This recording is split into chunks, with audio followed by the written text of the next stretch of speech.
थांगोन खाथियाव नाथाय बिथाङा मोनसे जोंनो साजेसन होदों मा उदालगुरि जिल्लानि न'खरफ्रोमबो उदालगुरि जिल्लानि गामियारि न'खरफ्रोमबो जुदिहाय बिथांनि मुङाव एसेबाबो जुदि कन्ट्रिबिउसन हरोब्ला निश्चय जोङो बे सारादुखौ खुंनायाव जेबो गिदिर खोथा नङा आरो जाफुंसारथारगोन नैबे जोंनि बानजाय आफाद दानायाव बा जोंनि थाखाय बिराद मोजां दं आं मिजिंथिदों जोङो गुनिनि जिथु गुन बे गुनखौ जोङो मान बावनाय सन्मान होनो रोंनाया जोंनि थाखाय बेनिखायनो जोङो बानजाय आफाद दानायनि गेजेरजों बिथांनि जिथु गुन बे गुनखौ जोङो मान बावनो थांगासिनो दं जोङो तारिखखौ थि खालामनानै समा जोंहा फैगोन दहाय एसे आगोलाव रायजो राजाफ्रा बुंलांदों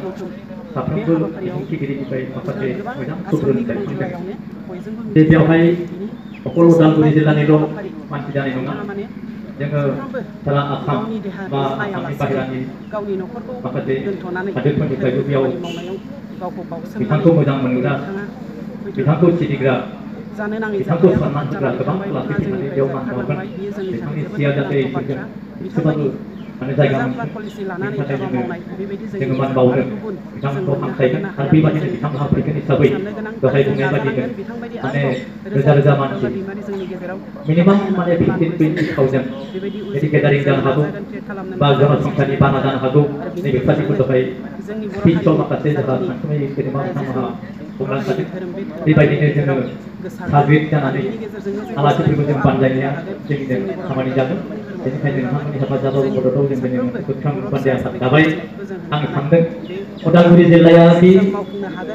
हाबाफारिखौ मोजाङैनो मोजां खुंफुंनो हागोन आं बेखौ बिमा फोरजोंना बुंनो हानाय मोनसे दङ मानोना आङो माखासे जाय बिथांमोना जोंनि चेनेलखौ साबस्क्राइब खालामाखै बिथांमोनखौ जोंनि चेनेलखौ साबस्क्राइब खालामनो बेल आइकनखौ थुनो खावलायहरबाय।